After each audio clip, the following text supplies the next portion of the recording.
Kwankwaso unveils manifesto promising free WAEC and JAMB registration for students. And Buhari, Ohanaeze and Igbo leaders mourn Mbazulike Amechi as he dies at 93. This is Plus Politics, and I am Mary Anako.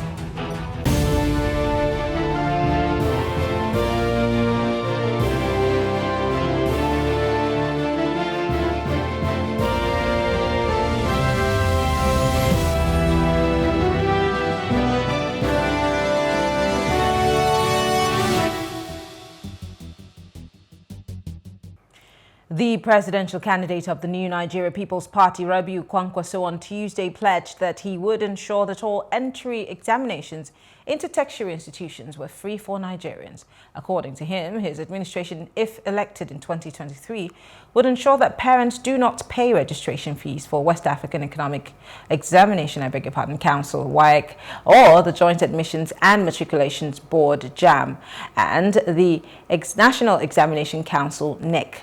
Kwankwaso, a former governor of Kano State, announced this at his manifesto presented to the public in Abuja.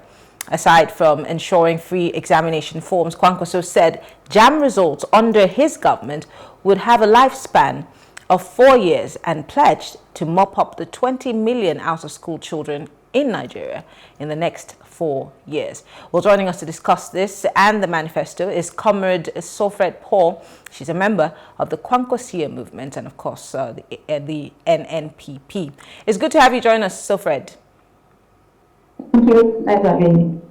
Great. Let's look at the entirety of this manifesto. Of course, let's start from the education aspect. Now, I have spoken with your presidential candidate at least twice, and he's continuously, bragged about what he was able to do with education when he was governor. But that is one state.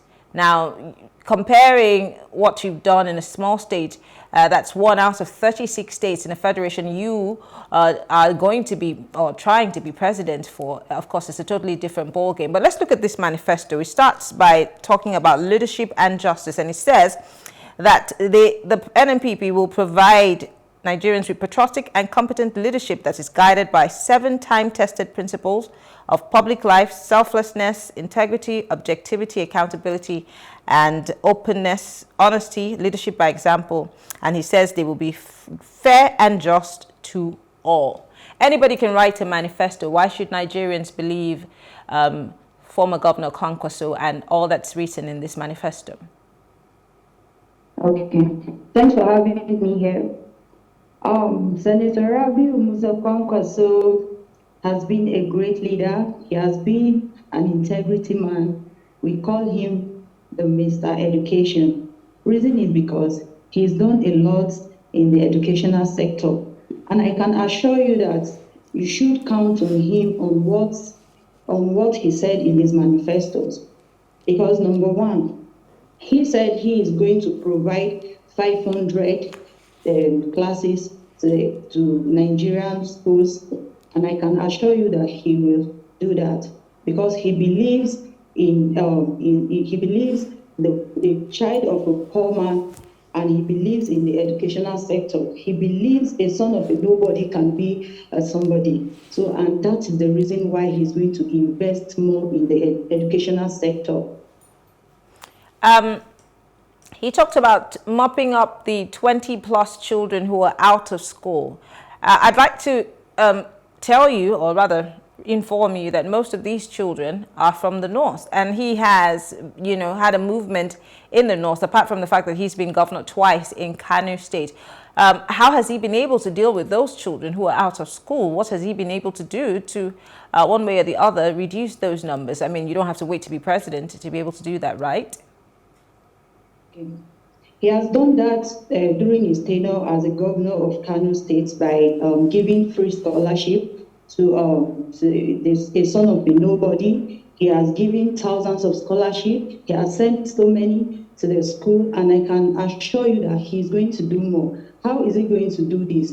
How is he going to achieve this? He's going to achieve this by employing more teachers, and he's going to build more schools and classes across the country, across Nigeria, And trust me, I'm going to achieve that. This sounds to me. This sounds to me like it's very pedestrian to say, well, I assure you that, trust me. I can't trust you because, you see, I'm the average Nigerian and I'm speaking like the average Nigerian. Many, like your candidate, have come and told us, given us lofty promises and said we will build schools, we will improve the education sector. 8 months, students have been at home because the federal government was at loggerheads with ASU and unable to come to an agreement. And it's not just about this government, this is about successive governments. These strike actions have continuously played out because federal government has been unable to, keep their side of the bargain. So I don't know how to say, but I'm just going to put it out straight. I'm not convinced. So again, why should the average person believe in this manifesto of lifting 20 million plus children out of school? The reason why you should believe in his manifesto is because he has done it before. Senator Rabiu Kwankwaso believes in the educational sector. He believes, okay, take for example, he said he's going to build 500,000 classes across the country, and he's going to employ over 200 fresh teachers across the country. He is someone that believes more in education. So that is the reason why you should understand, you should know that he is going to achieve. Anybody can write manifesto and promise and fail, but count on Dr. Rabiu Kwankwaso. So if given the opportunity to rule this country, he is going to achieve that. Let's talk about the economy. I'm looking at the manifesto, and he talked about revamping the economy, and he said, we, that means the NNPP, of course, so your presidential candidate. He says, we have an economic plan that is centered around you and your family. We shall improve income level and strengthen the purchasing power of every Nigerian citizen. Our Nigerian economic revamping strategy has a 3-deck implementation scheme: emergency rescue plan, targeted stimulation and job creation, long-term and sustainable investment. Let's start with the emergency rescue plan. As we speak right now, you know how much a naira is side by side the dollar. You know that maybe you can afford a bag of rice right now, but the average Nigerian cannot. You know how much fuel costs right now is 200 plus naira per liter. I mean, I can go on. The list is endless. The average Nigerian is literally squeezing, to try to be able to get by in a day. And of course, no normal person can have access to a 3 square meal, I beg your pardon, right now. So what is this emergency rescue plan, and how will it work? It shall improve on the income level and strengthen the purchasing power of every Nigerian citizen. How does he intend to do that? You said he will improve the income of the average Nigerian. How? Nigeria is highly indebted. We do not have as much money as we should have. Our oil is being stolen every single day. We don't get the profits returning back into the coffers of the federal government. How does your candidate intend to improve, the economy of every person? Okay, he met debt in Kano, and trust me, he cleared everything. So I think he's going to do all of that. It's not going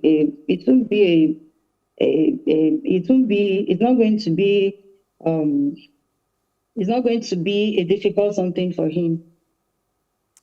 Okay, finally, let's talk about insecurity. How is your candidate going to deal with the insecurity of the country? Now, that's one of the biggest problems as we speak. Abuja is almost a ghost town because most people are afraid to go out even to the shops because of the terror alert that we got from the US and, of course, the UK embassies there in Abuja. And as you also know, many of these people had taken leave of Abuja. So, and this is also detailed for so many other parts of the country. The Southeast is also having its fair share of insecurity. What will the Kwankwasiyya government, or Kwankwaso government, be doing if he were to be president? Okay. Senator Rabiu Kwankwaso, if given the opportunity, is going to secure this country. And how is he going to secure this country? He's going to work he's going to work more on professional military guards. He's going to bring in professional military guards. He's going to bring in the border guards that will work hand in hand with the Nigerian Navy and and the the immigrations to guard every of our borders. I think by so doing, and he's also going to employ to recruit over 1 million each to the Nigerian police and to the military. I think by so doing, he is going to solve this security problem of this country. Thank you. Sofred Paul is a member of the Kwankwasiyya Movement. It was so good. It was so glad to have you on the show. Thank you so much for being here. Thank you for having me. All right. Thank you all for staying with us. We'll take a short break. When we return, we'll be taking a look at, of course, the late Mbazurike and, of course, the first aviation minister of the country. After this break, stay with us.